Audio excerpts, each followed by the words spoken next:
আমার পয়গম্বরের কাছে আমার আসমানি লৌহে মাহফুজে সংরক্ষিত মিষ্টি মধুর সত্য বাণী সত্য কথা, যার নাম হলো আল কোরআন। হাজার হাজার লক্ষ লক্ষ বছর ধরে আমি আল্লাহ আমার আরশ কুরসির পাশে, আরশ কুরসির উপরে লৌহে মাহফুজ নামক সংরক্ষিত জায়গা, সেখানে কোরআন শরীফ আমি কমপ্লিট করে কুট করে রেখে দিয়েছিলাম। কোরআনের শেষ আয়াতটা নবীর কাছে পৌঁছে দিয়ে আমার নবীর আর পৃথিবীর জমিনে থাকার কোনো প্রয়োজন নাই। নবীর যে দায়িত্ব দিয়েছিলাম দিনের প্রচার প্রসার করার জন্য, নবী তার দায়িত্ব সম্পূর্ণ পালন করে ফেলেছেন। এই জন্য আমার নবীর আর পৃথিবীতে থাকার প্রয়োজন নাই। এই তত্ত্বটা আমার নবীর জানিয়ে দিয়াই জিবরিল ইসমে আজম পাঠ করে ডানা মেলে আরাফাতের মাঠে নবী যেখানে দাঁড়িয়ে খুতবা নিচ্ছেন, জাবালে রহমত পাহাড়ের পাশে নবী খুতবা দিতে হঠাৎ নিশ্চুপতা অবলম্বন করলেন। নবী পাক সাল্লাল্লাহু আলাইহি সাল্লাম মাথা নিচু করে চুপ করে দাঁড়িয়ে আছেন, আর জিবরিল আমিন কোরআনের শেষ আয়াত নবীজির কাছে বর্ণনা করেছেন। এই দিন থেকে কোরআনের আর কোন আয়াত পয়গম্বরের কাছে জিবরিল আমিন আনেন নাই। জিবরিল আমিন পয়গম্বরের কাছে কোরআন পৌঁছাতে যে 24,000 বার আসমান থেকে এসেছে। কবার 24,000 বার পয়গম্বরের সমস্যা সমাধানের জন্য, মুখে হাসি ফোটানোর জন্য, বিপদ থেকে নিষ্কৃতির জন্য আল্লাহ দেয়া তথ্যগুলো, কোরআনের বাণীগুলো পয়গম্বরের কাছে এসে পৌঁছে দিয়েছেন। সেদিন এসে বললেন বিসমিল্লাহির রহমানির রহিম, আকমালতু লাকুম দীনাকুম ওয়া আতমামতু আলাইকুম নি'মাতি ওয়া রাদিতু লাকুমুল ইসলাম দীনা। জোরে বলুন আল্লাহু আকবার। ও আমার হাবিব ভাই মোহাম্মদ রাসূলুল্লাহ, আপনি শুনে নিন, আপনি যে ধর্ম প্রচার করছেন মক্কাবাসীদের কাছে, সৌদি আরবের মানুষের কাছে, আপনি ধর্মটা আল্লাহ স্বয়ং সম্পূর্ণ দান করেছেন। এর ভিতরে শস্য দানা পরিমাণ কমতি নাই। আপনার পরাজিত ধর্মের নাম ইসলাম। ইসলামকে আল্লাহ পরিপূর্ণতা দিয়ে দিয়েছেন। আতমামতু আলাইকুম নি'মাতি, আপনার উম্মতের জন্য আল্লাহ যত দয়া করুণা রহমত বরকত নেয়ামত আছে সব আপনার উম্মতের জন্য আল্লাহ দান করে দিয়ে দিয়েছেন। ওয়া রাদিতু লাকুমুল ইসলাম দীনা, আল্লাহ এটা দিয়েই ক্ষান্ত হন নাই, এবং আরেকটা জিনিস আপনার উম্মতের জন্য আল্লাহ দান করেছেন, সেটা হলো আল্লাহ পাক আপনার প্রচারিত ধর্ম ইসলামের উপরে আল্লাহ খুশি রাজি হয়ে গেছে। কোনো সমস্যা আপনার উম্মতদের কিয়ামত পর্যন্ত দেখা দেবে না, যদি কোরআনকে মান্যতা দিয়ে আপনার উম্মতরা পৃথিবীতে মেনে চলে। জোরে বলুন সুবহানাল্লাহ। এই আয়াতটা নবী আরাফাতের মাঠে জিবরিলের কাছ থেকে শুনে বর্ণনা করলেন। সবাই বলেন আমাদের ধর্মের পরিপূর্ণতা আল্লাহ দিয়েছেন। আল্লাহ যত রহমত আমাদের উপরে দান করেছেন, আমাদের ইসলামকে আল্লাহ পাক একেবারে কামালে মোকাম্মাল বানিয়ে দিয়েছেন। সব সাহাবী খুশিতে বাগবাগ, কোনো অভাব ইসলামের ভিতরে নাই। কিন্তু আবু বকর সিদ্দিক ফবিয়ে কাঁদছিলেন ওখানে। জোরে বলুন একটু সুবহানাল্লাহ। সব সাহাবীরা ওমর, উসমান, আলী, আব্দুর রহমান বিন আউফ, জুবাইর বিন আওফ, সাদ বিন আবি ওয়াক্কাস, হযরত তালহা, হযরত আবু উবাইদা বিন জাররাহ, যারা দুনিয়ায় বেঁচে থাকতে জান্নাতের সার্টিফিকেট পেয়েছিলেন, জাহান্নাম যাদের জন্য হারাম হয়ে গেল, এরা সবাই খুশিতে বাগবাগ। কিন্তু পয়গম্বর মুহাম্মদ রাসূলুল্লাহ একেবারে কাছের মানুষ, মনের মানুষ, যিনি নাম হলো তার আবু বকর সিদ্দিক, তিনি ফপিয়ে কান্না শুরু করলেন। নবী বলছেন মাফ কুকাইয়া আবু বকর ইবনে আবু কুহাফা, ও মক্কার অধিবাসী আবু কুহাফার বেটা, আমার মনের মানুষ আবু বকর, সবাই কোরআন আয়াত শুনে আনন্দে আত্মহারা খুশিতে বাগবাগ, আর তুমি কেন কাঁদছ? কান্নার কারণ কি? আবু বকর বলে ইয়া রাসূলুল্লাহ, কোরআনের আয়াত শুনে কে কি বুঝেছে আমি জানি না, কিন্তু আপনি যে আয়াত বর্ণনা করেছেন, আয়াত শুনে আমার চোখের পানি ধরে রাখতে পারি না। আমি এই জন্য ফপিয়ে কাঁদছি। যে দায়িত্ব দিয়ে আল্লাহ আপনার পৃথিবী পাঠিয়েছিলেন, যে দায়িত্ব আপনি পরিপূর্ণ করেছেন। আল্লাহ সমস্ত রহমত করুণা দয়া আপনার উম্মতদের উপরে দান করেছেন। ইসলামের উপরে আল্লাহ রাজি খুশি হয়ে গেছেন। তার মানে আমি এটাই বুঝছি, আল্লাহ পাক আপনাকে আর আমাদের মাঝে রাখবেন না। আপনার আর আমাদের মাঝে থাকার কোনো দরকার নাই। রাসূল বলছেন সাদ্দাক্তা ইয়া আবু বকর ইবনে আবু কুহাফা, তুমি যেটা ধারণা করেছো তোমার ধারণাটাই সঠিক, অন্য সাহাবীদের ধারণা সঠিক নয়। আমার কাজের দায়িত্ব শেষ, আল্লাহ আমারে টেনে তুলে নেবেন আসমানে, আমি আর তোমাদের মাঝে থাকবো না। আবু বকর বলছে এই জ্বালা এই দুঃখে আমি কাঁদছি, জোরে বলুন সুবহানাল্লাহ। আসুন মাঝখানে যে তত্ত্বটা রেখে আসলাম ওটার একটু বর্ণনা দিলে পরবর্তী কথাগুলো বুঝতে সুবিধা হবে। নবী পাক সাল্লাল্লাহু আলাইহি সাল্লাম কাবার চাতলে একটু মাথা নিচু করে একটু চিন্তা ভাবনা করলেন। আল্লাহ বলেন ইযহাব ইয়া জিবরিল ইলা রাসূলিহি, আমার নবীর কাছে তাড়াতাড়ি যাও। নবী প্রশ্নের উত্তর দিতে পারবে না, ওরা মূর্খ, পাগল, রাখাল, বাপ খিগো, মা খিগো, কত রকমের গালি দেয়, আরো কত নতুন গালি আবিষ্কার করবে তার ঠিক নেই। নবীরে ওরা বলতো মূর্খ, ওরা বলতো পাগল, ওরা বলতো হাটখুড়ো, আল্লাহ নবীকে ওরা বলতো রাখাল, আল্লাহ নবীকে ওরা বলতো মুহাম্মদ তুমি হলে এতিম। হাজার ধরনের গালি নবীর দিত রাগান্বিত করার জন্য। নবী ডেকে বলতেন মক্কাবাসীর, আমার পাড়া প্রতিবাসীরা, তোমরা আমারে রাখাল বলছো, আমি তাতে কোনো দুঃখ পাই না, কারণ আমি বাল্যকালে তাইফের দেশে হালিমার বাড়িতে আমি ছাগল ভাড়া দুম্বা চড়িয়েছিলাম। আমি মোহাম্মদ মিথ্যা বলবো না, যদিও তোমরা কেউ জানো না, সেখানে উট ভাড়া দুম্বা ছাগল চড়িয়েছে, আর যারা চড়ায় তারা রাখাল। আমার নামে রাখাল বলছো, আমার কোনো আপত্তি নাই, জোরে বলুন একটু আমিন। ও মক্কাবাসীরা তোমরা আমারে বলছো পাগল, কারণ আমি সঠিক তত্ত্ব সঠিক কথা বলছি, তোমাদের ব্রেন মগজে অ্যাডজাস্ট হচ্ছে না, এই জন্য পাগল আমারে বলছো। আসলে আল্লাহর দিনের দাওয়াত দিতে যে আমি পাগল মার্কা হয়ে গেছি, জোরে বলুন একটু সুবহানাল্লাহ। ও মক্কাবাসীরা তোমরা আমারে বলছো এতিম, আমি মোহাম্মদ অবশ্যই এতিম, বাপকে জন্মের আগে চোখে দেখতে পাই নাই, জন্মের পরে বাপকে চোখে দেখি নাই, আমার জন্মের আগে বাপ চলে গেছে। 6 বছর বয়সে তায়েফ থেকে যখন মায়ের কোলে মক্কায় ফিরে এসেছে, সেই বছরই মা দুনিয়া থেকে বিদায় নিয়েছে। যাদের বাপ নাই মা নাই তারা তো এতিম। এটা আমি মোহাম্মদ কোনো ক্ষোভ করি না, দুঃখ পাই না। ও মক্কার মানুষ, তোমরা আমার এমন করে কত ধরনের গালি দাও, আমি কোনো গালিতে আপত্তি দর্শাই না, তো একটা কথা তোমরা জানো বলিও না, আমি মোহাম্মদ মূর্খ। যা বলবে সব মেনে নেব। হাটখুড়ো বলছো কেন বলছো? বলছো তোমার মেয়ে আছে 4টে, ছেলে একটাও নেই। যাদের মেয়ে থাকে ছেলে থাকে না তাদের হাটখুড়ো বলে না, আর যাদের ছেলে মেয়ে উভয় থাকে না তাদের কি বলে? ছেলেও নাই মেয়েও নাই, কি বলে? আল্লাহু আকবার। এই দিক থেকে উত্তরটা সঠিক এসেছে, তাদের নির্বংশে বলা হয়। তবে নবীজির মেয়ে ছিল 4টে, জয়নব, রোকায়া, উম্মে কুলসুম, ফাতেমা। কটা হলো? 4টে মেয়ে ছিল। আল্লাহ 4টে ছেলেও দিয়েছিলেন। কোন বর্ণনাকারীদের মতে 3টি, একটা ছেলের 2টো নাম। যারা একটা ছেলের 2টো নাম বলেছেন তারা বলছেন 3টি, আর প্রত্যেকটি ছেলের আলাদা নাম যারা বলেছেন তারা বলছেন নবীর ছেলে 4টি। একটির নাম আবুল কাসেম, একটির নাম ইব্রাহিম, একটির নাম তাহের, একটির নাম তৈয়েব। যারা তাহের আলাদা তৈয়েব আলাদা বলেছেন তাদের কাছে নবীর ছেলে 4টি, আর তাহের আর তৈয়েব একই ছেলের নাম যারা বলেছেন তাদের কাছে ছেলে 3টি। 3টি ছেলেই শৈশবকালে বাল্যকালে ইন্তেকাল করে কবরস্থ হলো। আমার ভাইরা একটাও ছেলে বেঁচে ছিল না, এই জন্য ওরা হাটখুড়ো বলার সুযোগ পেয়েছিল। নবী বললেন হাটখুড়ো বলবে মানবো, রাখাল বলবে মানবো, এতিম বলবে মানবো, পাগল বলবে মানবো, কোন আমি আপত্তি দর্শাবো না। তবে একটা কথা তোমাদের করজোড় করে বলি, আমারে যেন মূর্খ বলিও না। আল্লাহ পাক আমাকে আসমানি জ্ঞানে জ্ঞানান্বিত করেছেন, যে জ্ঞান তোমাদের কারো নাই। ওরা বলে মোহাম্মদ যদি আমাদের সেই জ্ঞান না তাদের বলি দাও। এই ব্যবসায়ীরা 20-25 জন সিরিয়ায় ব্যবসা করতে গেছে, 1.5 মাস হয়ে গেছে। কোথায় আছে, কোন জায়গায় আছে, কি করছে? না মারা গেছে, তত্ত্ব দাও। নবী একটুখানি মাথা নিচু করেছেন। জিবরিল আমিন এসে মানুষের চোখের আড়ালে পয়গম্বরে বলছেন ইয়া রাসূলুল্লাহ, ইয়া হাবিবাল্লাহ, কুলু আপনি বলে দিন, কুল আপনি জানিয়ে দিন ওই সমস্ত প্রশ্নকারীদের কাছে।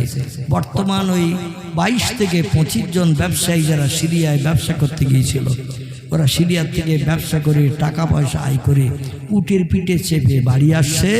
এখন আপাতত আজকের দিন এই দুপুরবেলা বেলা 1:30-2টার সময় প্রচণ্ড রৌদ্র তাপ পড়ছে বলে জুলহলারিফ নামক একটা খেজুর বাগানের খেজুর গাছের ছায়ায় গাছের গায়ে উটগুলো বেঁধে ওই ব্যবসায়ের একটু ঠান্ডা হাওয়ায় বিশ্রাম করছে ছায়ার তলায়। জোরে বলুন সুবহান। দূরত্ব 450 কিলোমিটার। কতটা বলো? 450 কিলোমিটার দূর। এখানে তারা গাছতলায় বসে বিশ্রাম করছে। মদিনা থেকে মক্কার দিকে আসতে 12 কিলোমিটার মতো রাস্তা। মদিনা থেকে মক্কার দিকে আসতে 8 মাইল, 12 কিলোমিটার রাস্তা। এইখানে এখনো আছে সেই জুলহলাইফের খেজুর বাগান। জোরে বলুন সুবহানাল্লাহ। এখান থেকে মিকাতের ইহরাম বাঁধতে হয়। যখন হাজিরা মক্কার দিকে আসে কাবা শরীফ তওয়াফ করতে, ইহরাম করতে, এখান থেকে মিকাতের ইহরাম বাঁধতে হয়। যাই হোক, আবার মা আয়েশাতুল হুমায়রার মসজিদে যেও গোসল সেরে ওখানেও ইহরাম বাঁধার নিয়ম আছে। মক্কার আশেপাশে যারা থাকে তারা ওখান থেকে ইহরাম বাঁধে। তো পয়গম্বর তত্ত্ব দিলে বলল, ফিরবে কবে? বলে আগামী বুধবার কিংবা বৃহস্পতিবার সকাল সকাল সূর্যোদয়ের সময় আপনাদের ব্যবসায়ী যাত্রীরা ফিরে আসবে। বলে আজকের যে বার, এখান থেকে 3 দিন পরে সেই বার। ঠিক আছে মোহাম্মদ, তাহলে অপেক্ষা করি। তোমার কথা যদি বাস্তব সত্য হয় আমরা দ্বিধাদ্বন্দ্ব করব না, সবাই তোমার কাছে মাথা নত করে হাত ধরে কলেমা পড়িয়ে নেব। জোরে বলুন একটু সুবহান। দিনের দিন সকালবেলা ফজর অন্তে এই 22 থেকে 25 জন ব্যক্তি ফিরে আসলো মক্কায়। আসার পরপরই এলাকায় সব চাউর হয়ে গেল।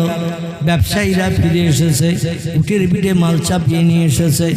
আল্লাহ নবীকে ডাক দেয়া হলো। পয়গম্বর মোহাম্মদ রাসূলুল্লাহ এসে হাজির দিলেন। মক্কার মুশরিকরা বলল, মোহাম্মদ তুমি যা বললে তাই, তোমার কথার শস্য দানা পরিবর্তন হয় নাই, তুমি জানলে কি করে একটু বলো।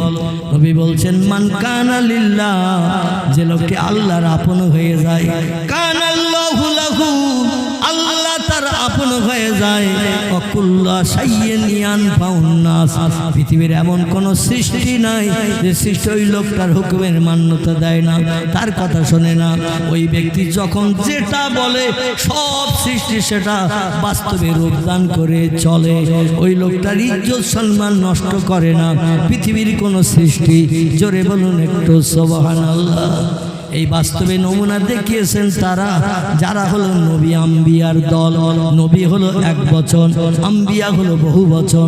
একজনকে বলা হয় নবী, বহুজনকে বলা হয় আম্বিয়া। আর একটা দলের মানুষ আল্লাহর অতি আপন, নবীরা যেমন আপন, আর একটা দলের মানুষ আল্লাহর ওই রকম আপন। এদের নাম আল্লাহ কোরআনে কোট করে দিয়েছেন, বিসমিল্লাহির রহমানির রহিম। আলা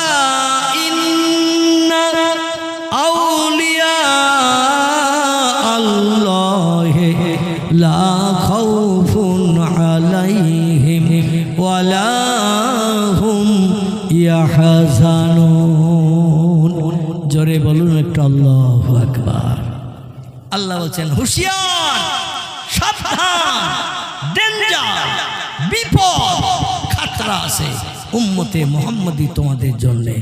ইন্না আউলিয়া আল্লাহ, আমি আল্লাহ আমার সঙ্গে যারা দোস্তি করেছে, আমার সঙ্গে যারা বন্ধুত্ব করেছে, আমার সঙ্গে যারা ফ্রেন্ডশিপ স্থাপন করেছে, আমি এদের নাম কোরআনের ভাষায় কোট করলাম আউলিয়ার দল। কিসের দল? আউলিয়া। ইন্না আউলিয়া আল্লাহ, আমার সঙ্গে যারা দোস্তি করেছে, আমার সঙ্গে যারা বন্ধুত্ব করেছে, আমার সঙ্গে যারা ফ্রেন্ডশিপ স্থাপন করেছে, এদের নামে যেন কেউ কোনো বাজে মন্তব্য করবে না, কারণ তারা আমার, আমি আল্লাহ তাদের। জোরে বলুন একটু সুবহানাল্লাহ। তার দাদা হুজুর পীর কেবলা রহমাতুল্লাহ আলাইহি আল্লাহর বন্ধু ছিলেন না? ছিলেন না? আল্লাহর বন্ধু ছিলেন। কেমন ছিলেন? আসুন আমি একটু তার উদ্ধৃতি খুব সংক্ষেপে আপনাদের কাছে দেব। একটু মহব্বতে দরুদ শরীফ। আল্লাহুম্মা সাল্লি আলা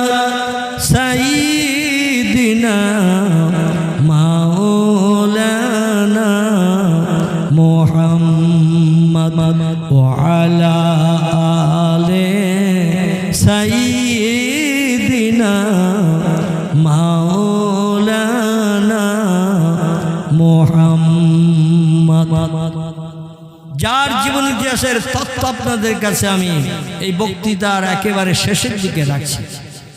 বইটির নাম হলো গাছ তোমার নাম কি, ফলে পরিচয়। গাছ তোমার নাম কি, ফলে পরিচয়। এই বইটার লেখকের নাম হযরত আল্লামা আবুল বাশার জেহাদি সাহেব। ফুরফুরা শরীফের প্রধানতম খলিফা ছিলেন বাংলাদেশের জমিনে। ফুরফুরা পীর সাহেব কেবলার প্রধান খলিফা হিসেবে বিবেচিত ছিলেন। যেমন আমাদের আল্লামা রুহুল আমিন সাহেব রহমাতুল্লাহ আলাইহি দাদা হুজুর কেবলার ক নম্বরের বা কত নামের খলিফা ছিলেন আমরা কম বেশি জানি। তিনি সমস্ত খলিফাদের ভিতরে প্রধান হিসাবে বিবেচিত ছিলেন, ঠিক কি না? প্রধান খলিফার ভিতরে তিনি একজন ছিলেন। এই প্রধান হওয়ার মূলে লাগে হলো মোরাকাবা মোশাদার জবজেকে। বাংলাদেশের ফেনী জেলা বলে একটি জেলা আছে, কি নাম বললাম? বাংলাদেশের ফেনী জেলা বলে একটি জেলা আছে। গত বছর যে জেলায় বন্যা হয়েছিল, বন্যা ঘর বাড়ি সব ভেসে গেল, মানুষজন চলে গেল, গবাদি পশু ভেসে গেল, নিচু জায়গা নিচু জায়গা। এই ফেনী জেলার ছাগলনাইয়া উপজেলার একটি ঘটনা। গ্রামটির নাম হলো কুহুমা গ্রাম। কি নাম বল? গ্রামটির নাম হলো কুহুমা গ্রাম। এই গ্রামের একটি তথ্য বইয়ের পৃষ্ঠা লিপিবদ্ধ করা হয়েছে। আসুন এই ছোট্ট তথ্যটি পরিবেশন করব। আশা রাখি আমার বক্তৃতার টাইম শেষ হয়ে যাবে। পরবর্তীতে আল্লাহ সুযোগ দিলে এই বইয়ের পৃষ্ঠায় 58 জন মতো ফুরফুরা পীর সাহেব কেবলার খলিফার জীবন লিপিবদ্ধ। কজন বললাম? 58 জনের মতো ফুরফুরা পীর সাহেব কেবলার প্রধানতম সুনামী ও খলিফাদের জীবনী লিপিবদ্ধ আছে। আমি আজকে একটা খলিফার তথ্য দেব, যাদের দাদা, যাদের আপনজন, যাদের মুর্শিদ এইরকম উচ্চ পদমর্যাদার মানুষ, তাদেরকে মন্দিরে প্রতিমার সামনে যে হাত জোড় করে দাঁড়ানোর দরকার আছে। মাথার টুপি খোলার দরকার কি আছে? গায়ে কি সাধারণ ছেলেদের মতো পাঞ্জাবি পরার দরকার আছে? এর কথা বলতে হবে। আছে যাদের রক্তের সঙ্গে সরাসরি সম্পর্ক, এদের দুনিয়ার কোনো মানুষের কাছ থেকে কিছু পাওয়ার দরকার আছে। আল্লাহ যদি দেয় সফর ফাটিয়ে দেয় না, দেয় না। দুনিয়ার মানুষ সেটা দিয়ে কি ওই ব্যক্তির মুখে হাসি ফুটাতে পারে? কোনোদিন সম্ভব নয়, সম্ভব নয়। আজকের বর্তমান মুসলমানরা কোন পর্যায়ে কোন জায়গায় নেমে এসেছে, আল্লাহকে অটোমেটিক আমরা ভুলে গেছি। আল্লাহর সাহায্যের প্রয়োজন আমাদের আর নাই। তা এখন আমরা বিধর্মীদের কাছে পর্যন্ত মাথা নত করে জীবনের সমস্যার সমাধানের জন্য আমরা তাদের করতলগত হয়ে গেছি। এই কুহুমা গ্রামের ঘটনা। লোকটির নাম হযরত আল্লামা শাহ সুফি আজিমউদ্দিন সাহেব। কি নাম? মনে থাকবে তো নাকি? আচ্ছা, যদি না থাকে তো এই মোবাইলে উঠতেছ তো নাকি? যদি মনে না থাকে পরের দিন এদের ডেকে শুনিয়ে নেবেন।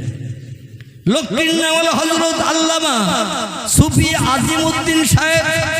জেলার নাম হলো কি নাম? ফেনী জেলা। এই ফেনী জেলার উপজেলার নাম হলো ছাগলনাইয়া।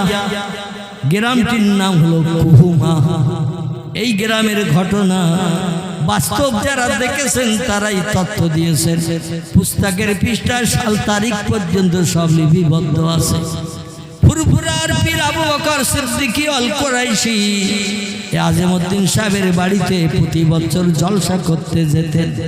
জোরে বলুন একটু সুবহানাল্লাহ। এক বছর অন্তর অন্তর যেতেন মোহাব্বতের ভক্তের বাড়ি। এই ভক্ত আজিমউদ্দিন সাহেব বাড়ির সামনে দলুজ ঘর বানিয়ে রেখেছেন। পীর সাহেব আসবেন, সেখানে থাকবেন 2-10 ঘন্টা, বিশ্রাম করবেন, খাওয়া দাওয়া সব সেখানে পরিবেশন হবে। তাই দলুজ ঘর বানিয়ে রেখেছিলেন। আমাদের দেশে আগে অনেকজনের বাড়ি দলুজ ঘর থাকতো, এখন আর দলুজ ঘরের দরকার আছে? যেখানে স্ত্রী সেখানে হুজুর, যেখানে স্ত্রী সেখানে খালাতো ভাই। ঠিক বলছি না ভুল বলছি? যেখানে স্ত্রী সেখানে মামাতো ভাই। আপনি গেছেন বাজারে বাজার করতে, ব্যবসা করতে, আর খালাতো ভাই, মামাতো ভাই, বন্ধুর ভাই সুযোগ পেয়েছি স্ত্রীর পাশে বসা, যত সময় পারি না ফিরবেন স্ত্রীর আপনজন ওই খালাতো ভাই কিনা। কি খালাতো ভাই আপন কিনা, ফুফুতো ভাই আপন কিনা? মাঝে মধ্যে দৌড়িয়ে রান্না করতে এসে বলে একটু গাল হা কর, তোর গালে একটু পান দিয়ে যাই, কারণ তোর স্বামী কখন বাড়ি আসবে তার ঠিক নাই। আরে এই রোজা রেখে থাকবি, একটু পান চিবা, মাঝে মাঝে উনুনের জাল ঢুকিয়ে দিয়ে দৌড়িয়ে আসবো, তোর সঙ্গে কথা বলবো। আর পানটা এই জন্য দিচ্ছি যাতে বাড়ি যাওয়ার পরও আমার নামটা তোর মনে থাকে।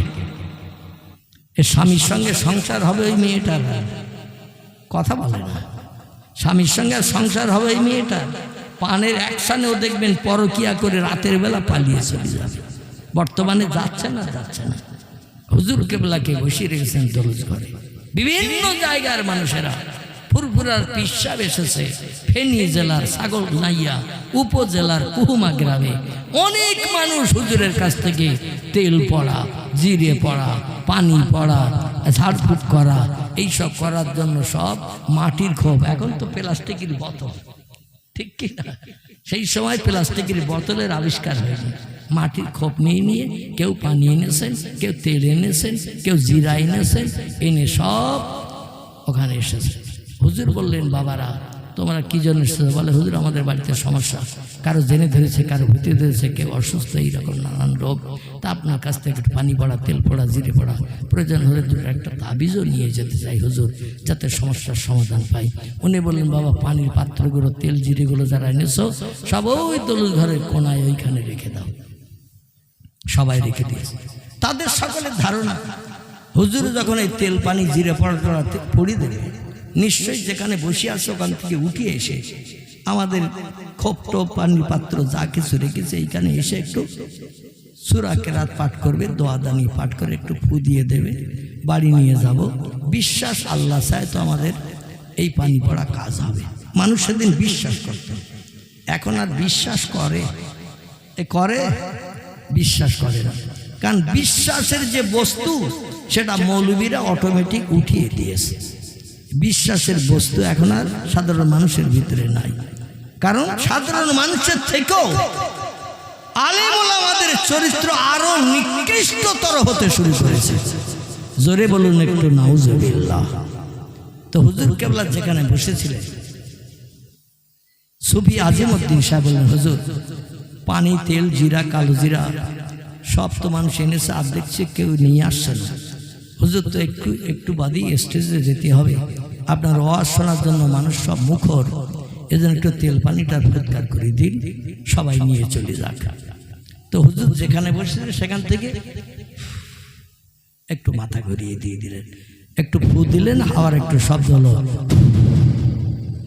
তবে যেখানে বসেছিলেন সেখান থেকে উপরের দিকে একটু ফু দিয়ে দিয়েছে। কোন দিকে? নিচের দিকে না, উপরের দিকে। যেভাবে কেতাবে লেখা সেইভাবেই বলছি আমি। তো উপরের দিকে যখন ফু দিয়ে দিলেন, দিয়ে বলছেন, যাও বাবারা, যার যার পাত্র সব মুখটা ঢেকে নিয়ে চলে যাও। একজন আমাদের মতো সাধারণ মানুষ আল্লাহ বিশ্বাস করে না, নবী বিশ্বাস করে না, ধর্ম বিশ্বাস করে না। উনি যেখানে বসেছিলেন সেখানে বসে ফু দিলেন, আর ফু দিলেন তা খোপের দিকে, নিচের দিকে না, উপরের দিকে দিয়েছে। আচ্ছা, উপরের দিকে ফু দিলে কি নিচে আসবে না উপরে যাবে? ঘুড়ি উড়ালেও নিচে ওড়ে না উপরে ওড়ে? ঘুড়ি উপরে ওড়ে। এই জন্য সবাই নিয়ে গেল বিশ্বাস করে।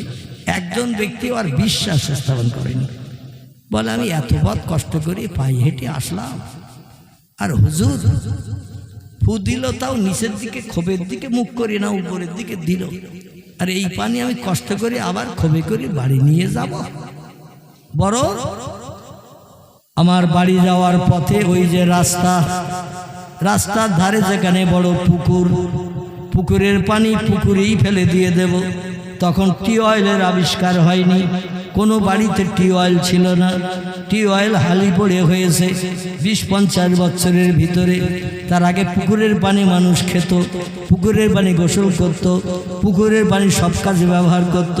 তো পুকুরের পাড়ে দাঁড়িয়ে খোপটা কানা নিচু করিয়ে পাছাটা উঁচু করে গড় গড় করে পানি ঢেলে দিয়েছেন, দিয়ে পানিগুলো সব ওই মাটির পাত্র খোপ থেকে সব পড়ে গেল। পড়ে যাওয়ার পরে লোকটা এবার ওই খোপটা নিয়ে বাড়ি চলে যেতে শুরু করেছে। হঠাৎ ওই পড়া পানির খোপ যেই কানা কাত করে পাশে করে ঢেলে দিয়ে দিয়েছে পুকুরের পানিতে। দেখবেন মাঝে মাঝে নদীতে জোয়ার হয়, মাঝে মাঝে বান আসে, বান ওই রকম জোয়ারের মতো বানের মতো পানি উতলিয়ে কানা বাইরে বেরিয়ে চতুর্দিকে পানি সব চলতে শুরু করেছে। মাছগুলো ডেঙায় যে ছটফট ছটফট করতে শুরু করেছে, ডেঙায় যে দৌড়াদৌড়ি করতে শুরু করেছে। লোকজন যে খবর দিল এমন কাণ্ড কেন ঘটে, ওই লোকটা বলল আমি কিন্তু পানি পড়া বিশ্বাস করিনি, তাই এত কষ্ট করে পানি নিয়ে যাব না বলে ওই পানিটা আমি পুকুরে ফেলে দিয়েছিলাম। দেওয়ার সঙ্গে সঙ্গে ওই পুকুরের পানি উতলিয়ে উঠে এলাকার চতুর্দিকে সব ভিজিয়ে দিয়েছে। মাছগুলো পর্যন্ত সব চতুর্দিকে ছটফট করছে। দাদা হুজুরের কাছে খবর দেওয়া হলো। দাদা হুজুর বললেন, ও বাবারা, পুকুরের পানি যদি স্বাভাবিক করতে চাও তাহলে আমার ওই মোহাম্মতের ভক্ত আজিমউদ্দিনকে একটু পানি পড়িয়ে পুকুরের পানিতে ঢেলে দিতে বলো। ফু দিয়েছেন খোপে দাদা হুজুর। আর ওনার সেই সাগরে যার বাড়িতে জলসা করতে গেছেন, এই কিরাম সাগরে বলছে আজিমউদ্দিনকে একটা পাত্রে পানি পড়িয়ে পুকুরে ঢেলে দিতে বলো। পানি আশা রাখি আল্লাহ চায় তো শান্ত হয়ে যাবে, পূর্বে যেমন ছিল তেমন হবে। যে আজিমউদ্দিন সাহেবকে বলা হলো, ও সুফি সাহেব, দাদা হুজুর তোমাকে একটু পানি পড়ে পুকুরে দিতে বলেছে। আর মাছগুলো সব ডাঙায় দৌড়াদৌড়ি ছটফট করছে, পুকুরের পানি উতলিয়ে চতুর্দিকে গড়িয়ে যাচ্ছে জোয়ারের পানির মতো। আজিমউদ্দিন সাহেব এই খবর শুনে একটা তাড়াতাড়ি ঘর থেকে পাত্রে এনে পানি পড়ে বললেন, এই পানিটা পুকুরের পানিতে ঢেলে দাও। যেই সাধারণ মানুষ পানিটা নিয়ে ঢেলে দিয়ে দিল, সঙ্গে সঙ্গে যেখানকার পানি আবার সেখানে চলে গেল, মাছগুলো নেমে গেল, পুকুর আগে যেমন ছিল তেমন শান্ত হয়ে গেল। জোরে বলুন একটু সুবহানাল্লাহ। এই আজিমউদ্দিন সাহেবের আর একটা ঘটনা আপনাদের কাছে বলি। পীরের ক্ষমতা কত আর তার সাগরেদদের ক্ষমতা কত একটুখানি দেখে না।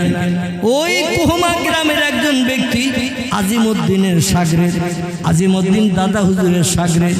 দাদা হুজুর যখন থাকে না, মোরাকাবা মুশাহাদার সবক একজন ব্যক্তি এই আজিমউদ্দিন সাহেবের কাছ থেকে নিয়ে আল্লাহওয়ালা মানুষ বনতে চেয়েছে।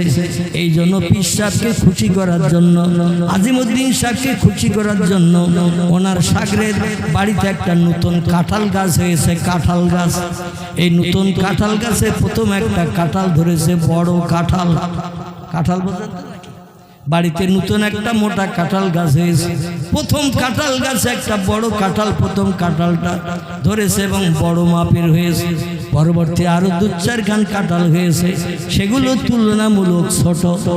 এখন ওই আজিমউদ্দিনের সাগরেদ সাহেব বলল, আমি ওনার কাছ থেকে মোরাকাবা মুশাহাদার সবক মস্ক করি, আধ্যাত্মিক জগতের জ্ঞান নিয়ে থাকি, অতএব আমার হুজুরকে যদি কিছু তোহবা গিফট দিয়ে খুশি করি, নিশ্চয় আমার জন্য খাস করে দোয়া করবে।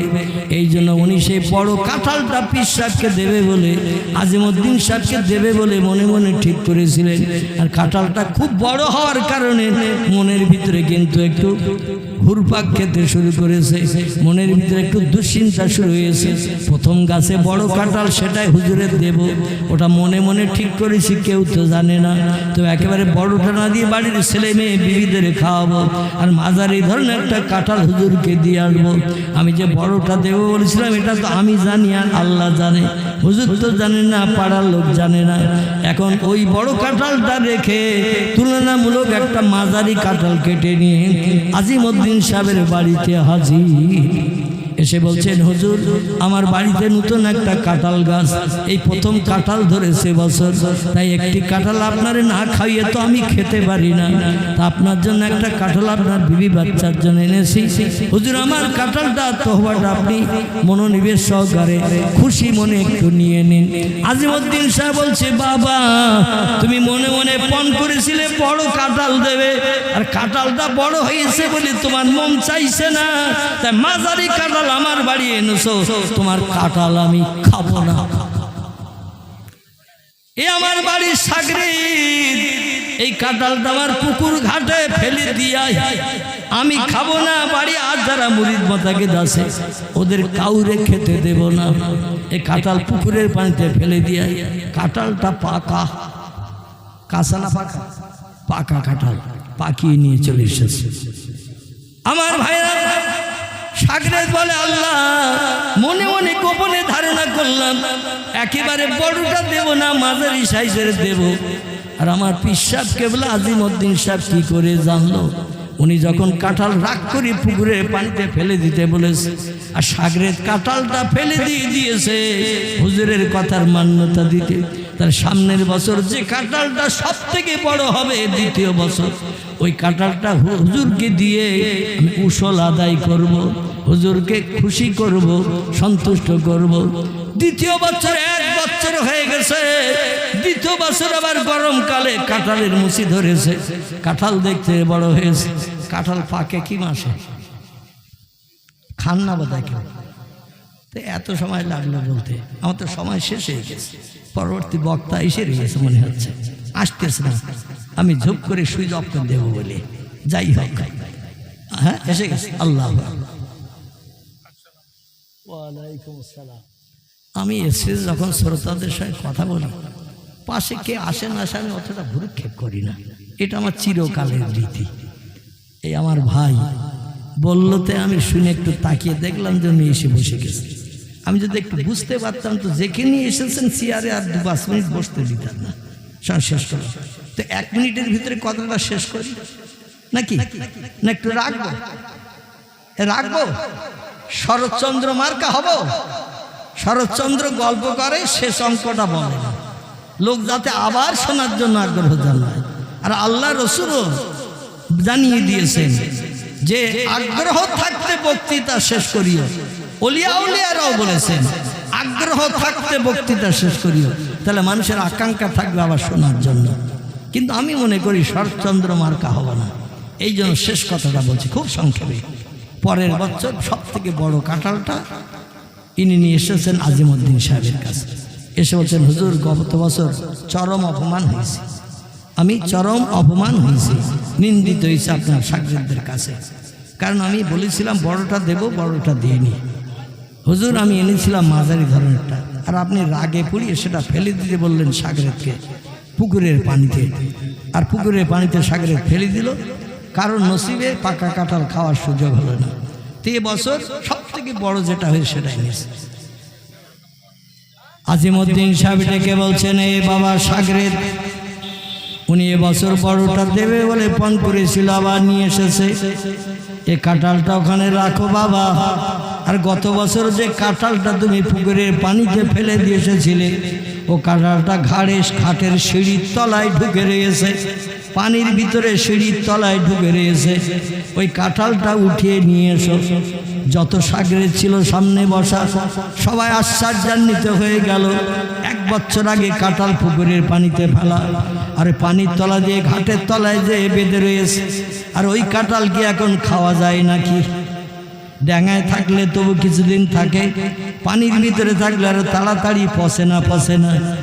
সাগরে যে ঘাটের বাসে নেমে হাতড়াতে শুরু করেছেন সিঁড়ির ঘাটের তলায়, তো হাতড়াতে কাঁঠাল ওর হাতে লেগে গেছে। জোরে বলুন সুবহানাল্লাহ। কাঁঠালটা সাগরে ঢুকিয়ে নিয়ে হুজুরের সামনে, দলুদের সামনে এনে আস্তে আস্তে নামিয়ে দিয়েছেন। আল্লাহি লা শাক্কা ফিহি। যত মানুষ আজিমউদ্দিন সাহেবের ওই দরবারে দলুদে ছিলেন সবাই বলছেন, সেই খোদার কসম খেয়ে বলছি, 1 বছর আগে যে পাকা কাঁঠালটা পানিতে ফেলে দিয়েছিল, সিঁড়ির ঘাটের তলায় হাত দিয়ে খুঁজে বার করে এনেছে যখন সামনে রেখেছে, দেখে নতুন কাঁঠাল গাছ থেকে পারলে যেমন মুখে আঠা ঝরে, আঠা ওই পাকা কাঁঠালটার মুখে তেমন আঠা ঝরছে। কাঁঠালটায় পাকা সুগন্ধ চলছে।